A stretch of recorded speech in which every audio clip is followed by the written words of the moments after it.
Olá, eu sou a Lenora e você está no canal Diários Esquecidos. Hoje eu vou contar para vocês algumas histórias do livro Parálise Somni, da Luva Editora. Todas as informações acerca do livro estarão na descrição do vídeo. Mas antes de começar, como sempre, eu gostaria de pedir para você, por favor, se inscrever no meu canal, deixar um like, fazer um comentário e, se possível, indicar esse vídeo para alguém que você pense que pode gostar desse tipo de conteúdo. Se você está me ouvindo nas plataformas de podcast, eu gostaria de pedir, por favor, para você se inscrever no meu canal do YouTube. É rápido e você me ajudaria bastante. Bem, vamos lá? História 1. Madeleine, por André Vendramitti. Ajoelhada aos pés da cama, Madeleine rezava. Olhos fechados, mãos unidas sobre a cabeça, murmurava seu perinotre incessantemente. A palha mofada da cama pinicava os cotovelos e o chão de terra úmido estava gelado, mas mesmo assim ela não parava. Rezaria até a hora de dormir. A mãe olhava de longe admirada. "Veja, Rafael", exclamou a mulher. "Ela está rezando de novo. É um anjo de luz essa menina." Resmungou o lavrador. "Ela está com a cabeça cheia de minhocas, isso sim." A mulher deu-lhe um tapa abafado, temendo fazer barulho. "Isso é maneira de falar de nossa filha, homem? Desde quando rezar é ruim?" Rafael tirou a bota com um gemido, os pés doloridos de um dia cheio no campo, e apontou-o para a menina. "Ela está assim desde a hora da janta, Cecil", disse ele. "Isso não é normal para uma garota de 12 anos." "Que não é normal?" replicou a mulher, afastando com os dedos o cano da bota. "Temer a Deus? Não dessa maneira. Isso é culpa daquele padre espanhol." "Ele é um santo", exclamou a mulher. "Ele é um padre", disse Rafael, tirando a outra bota, "como se não tivéssemos o bastante deles aqui na Gasconha." "Ah, meu querido, mas veja como ela reza, com tanta devoção." Ela suspirou. "Talvez um dia possa até se tornar freira." O lavrador quase engasgou. "Você está louca? Nem sei se um dia vou poder pagar o dote dela, o que dirá um convento." A mulher deu de ombros. "Uma mãe não pode sonhar, não?" E sentou-se ao lado do marido, tirando sua camisa e massageando-lhe as costas. Aquilo abrandou a conversa. "Lógico que pode", disse o homem, "mas Madeleine é azado para cuidar, roupas para fazer ou galinha. Se você não quiser essa menina bem inchada como é melhor casar ela logo." A mulher beijou-o no rosto. "Eu sei, Rafael." E dito isso, soprou a vela ao lado da cama. A pequena casa de apenas um cômodo ficou um breu. O casal deitou-se e em segundos, ambos estavam roncando. Madeleine esperou os olhos se acostumarem com a escuridão e subiu na cama, cobrindo o corpo com a pele de cordeiro que dividia com os dois irmãos. Antes de dormir, murmurou para si: "Hoje não, demônio. Por favor, hoje não." E dormiu, abraçando o próprio corpo. Mesmo assim, antes do amanhecer, o demônio veio. Segunda parte. Madeleine tinha 9 anos quando tudo começou. Acordou com dor no pé da barriga. Era a bexiga pedindo para ser esvaziada. Ela abriu os olhos, ou pelo menos achou que tivesse aberto. Parecia mais enxergar com eles fechados, e notou um movimento na cama dos pais. Uma cortina fina separava as duas partes do quarto, mas o luar que entrava pela janela do outro lado tornava o tecido praticamente transparente para a menina. Viu a mãe sentando em cima do pai e logo percebeu que não deveria assistir àquilo. Tentou se virar para a parede, mas apesar de completar um movimento na mente, o corpo não respondeu. Madeleine estava completamente paralisada. Sentiu o coração acelerar, as batidas fortes ressoando na cabeça, mas o resto do corpo parecia ainda dormir. Era como acordar apenas em pensamento. A menina sequer controlava a própria respiração, o ar entrando no peito em pequenos goles, feito um conta-gotas. Tentou pedir ajuda, gritos e mais gritos ecoando na mente, os lábios nem tremeram. Tentou ao menos virar o rosto, já que fechar os olhos era inútil, mas era o mesmo que tentar rolar uma pedra enorme morro acima. Incapaz até de chorar, Madeleine assistiu a mãe cavalgar o pai freneticamente até que, num movimento brusco, este levou a mão na boca da esposa e calou-a no meio de um gemido, e a mulher desabou ao seu lado. Fosse o que fosse aquilo, parecia ter acabado. A menina sentiu então algo quente escorrer pelas pernas e molhar toda a palha. E como se fosse mágica, o corpo voltou a funcionar. Ela não teve coragem de levantar para secar a cama, o que pela manhã rendeu-lhe uma bronca do pai e um resfriado. 3 noites depois, veio outra noite como aquela, e outras, o corpo transformado numa estátua, a mente presa numa caixa. Dormir tornou-se um martírio, pois ela nunca sabia quando iria acontecer. Passou a dormir tarde, passando noites em claro, até não aguentar mais. Sua maldição, pois não havia outra explicação, tornou-se uma constante. Madeleine descobrira bem cedo que o sofrimento não era apenas parte integral da vida. Era inevitável.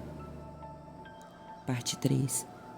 Sim, menina, disse o padre Gorka. Creio que sei do que se trata. Madeleine mexia os dedos freneticamente. Depois de muito titubear, resolvera finalmente contar sobre a maldição ao padre. Gorka era afável, mas seus sermões sobre o fogo do inferno eram duros e um tanto assustadores para uma menina da idade dela. Apesar de ser um estrangeiro e da desconfiança de que era um foragido de sua terra natal, ele era a maior autoridade na cidade em conhecimentos espirituais e mundanos, e a única pessoa que Madeleine conhecia que sabia ler.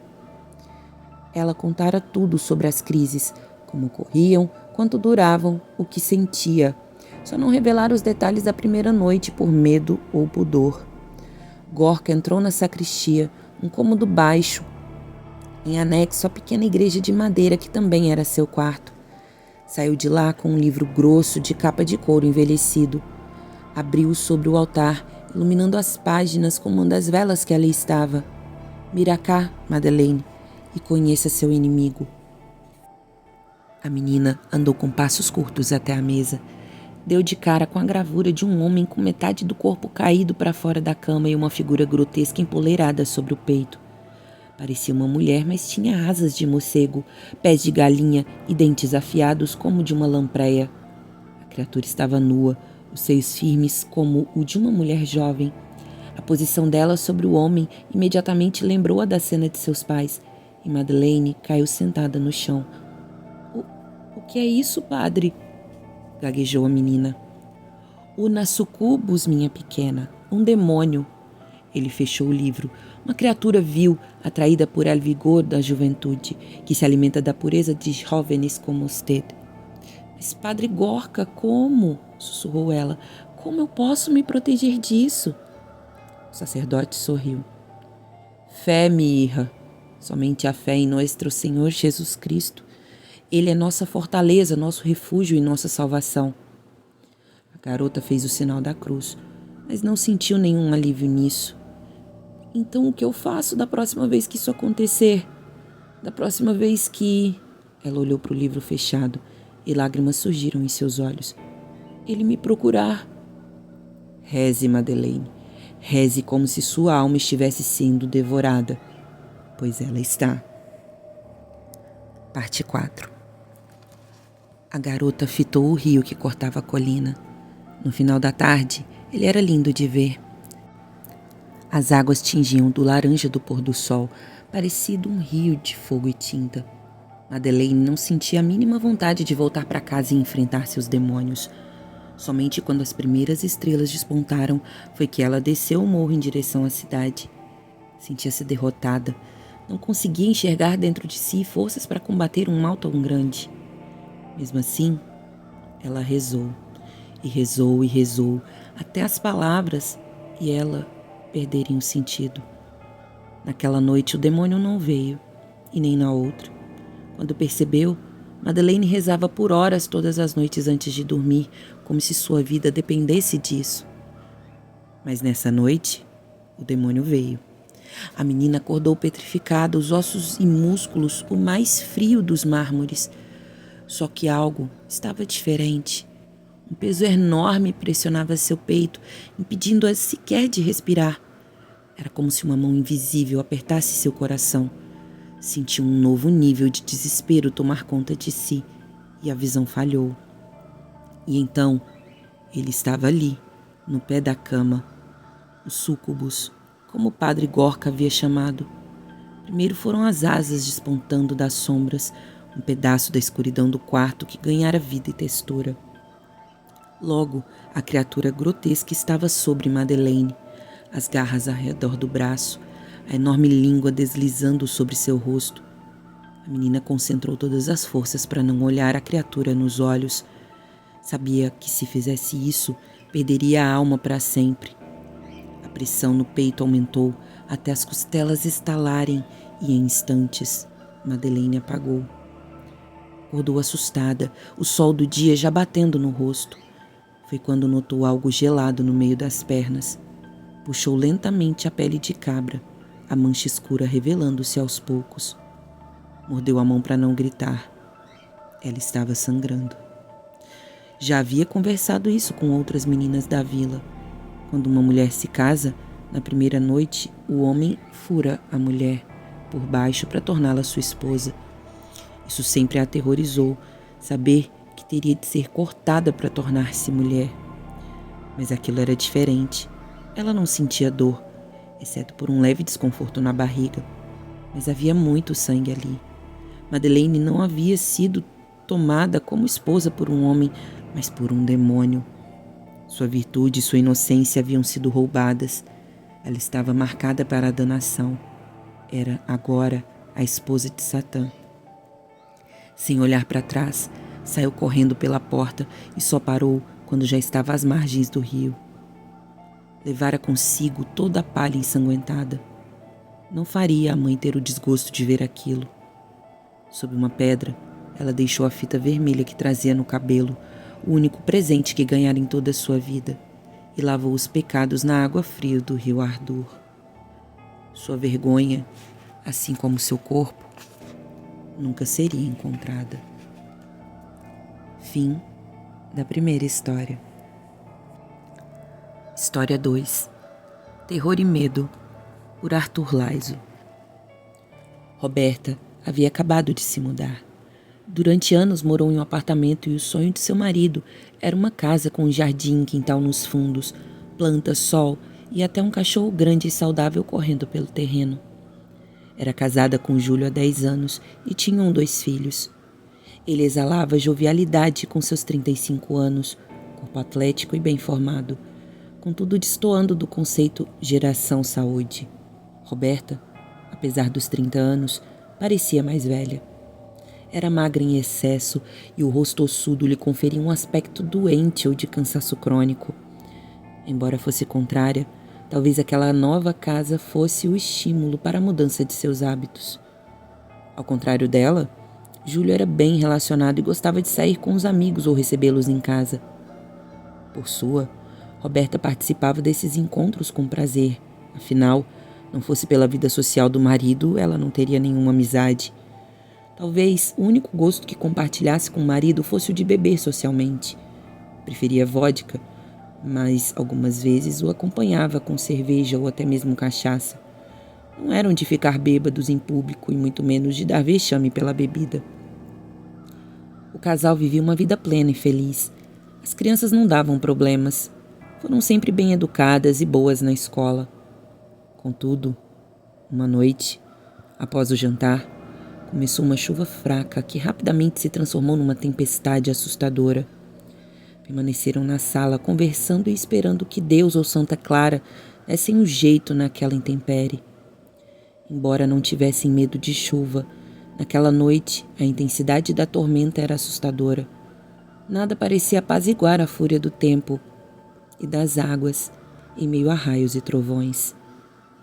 De repente, um estalo e as luzes se apagaram. As crianças gritaram e depois, na companhia dos pais, voltaram a sorrir. À espera do pior, Roberta já havia providenciado as velas. Talvez a energia não voltasse pela madrugada. Então, sem ter o que fazer, a família resolveu que o melhor seria dormir. A chuva castigava os telhados, paredes e janelas das casas, fazendo um barulho cadenciado e que embalava muito os sonhos. Os raios e trovões pararam, mas a água continuaria caindo até o raiar do dia. Roberta subiu com as crianças para o segundo andar, colocou-os nas camas e foi para o seu quarto, enquanto Júlio permaneceu na sala resolvendo assuntos do trabalho pelo celular. Sozinho na sala, Júlio acabou se estendendo pela noite e, deitado no sofá, adormeceu. Estava muito relaxado. Sentia o corpo inteiro balançando ao som da chuva e sendo levado por ondas de energia fantásticas quando foi acordado por um murmúrio. Ao abrir os olhos, deparou-se com uma mulher sussurrando em seu ouvido. O susto foi enorme, mas em vez de levantar-se e correr, permaneceu estático. Sentiu-se preso, sem conseguir mover um só músculo. Estava paralisado com os olhos abertos, vendo o que a mulher magra no escuro da sala tentava lhe dizer. Embora ela gritasse, não conseguia ouvi-la e entender o que lhe era dito. Sentiu que talvez seu coração também estivesse próximo de parar. Será que havia morrido? Será que era essa a sensação quando se chega do outro lado? Pensou, preso em reflexões angustiantes, até que, piorando o que já estava ruim, também viu um homem passar ao seu lado. Vestido de preto da cabeça aos pés, o homem o olhou. Ambos eram espíritos. Ambos eram pessoas reais que invadiram a casa e poderiam fazer mal à sua família. Ele não sabia. Era impossível discernir o material e o espiritual, o real e o imaginário. De repente, ouviu passos. Havia mais alguém além do homem. Estava desesperado e nada pôde fazer ao vê-los subirem as escadas.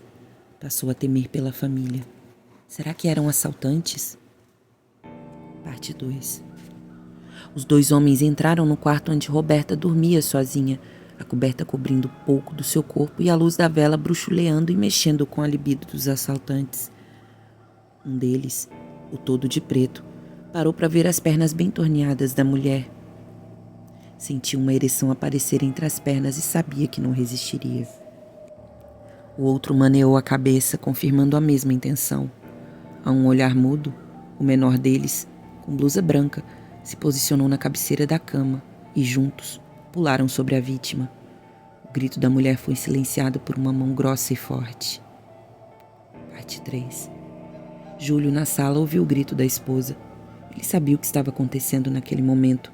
Precisava se mexer e salvar sua família daqueles homens. Chorava sem mover as pálpebras e sentia o calor das lágrimas se perdendo na face e caindo frias no pescoço. Apenas ouviu os gritos aterradores no segundo andar. As crianças choravam e o som da cabeceira da cama explodindo contra a parede era cada vez maior. Cláudio tentou gritar também, mas até disso havia sido furtado, quando, surgindo ao seu lado, viu novamente a mulher magérrima. Desta vez, ela tocou seu rosto de maneira delicada, como se quisesse acalentar suas lágrimas. A criatura chamava por ele, gritava seu nome. Enfim, ele começou a compreendê-la. A voz era muito parecida com a de sua esposa. Conseguiu firmar a visão e encarou-a em desespero. Após outro estalo, descobriu Roberta à sua frente. "O que aconteceu?" conseguiu perguntar. "Você estava gritando", ela respondeu, passando a mão por seu rosto. "Outro sonho? Outra vez paralisado? Cadê os homens?" "Não tem homem nenhum aqui, querido. Você estava sonhando. Eu os vi." Ele se mexia com muita dificuldade. "Eles subiram as escadas e estavam maltratando você e as crianças." "Não aconteceu nada, querido. Não aconteceu nada." Roberto o abraçou com força. Permaneceram na mesma posição por mais de 1 hora. Às 4 da manhã, a chuva se acalmou e a energia voltou. A casa toda se acendeu. Ali não havia ninguém além da família. Todos estavam seguros. Enfim, Júlio poderia subir as escadas e dormir no quarto com a esposa. Porém, de todas as hipóteses cogitadas, sabia que essa não seria a melhor delas. Nada que a TV a cabo não resolvesse. Fim. Bem, eu espero que vocês tenham gostado. E é isso. Obrigada aí. Tchau, tchau.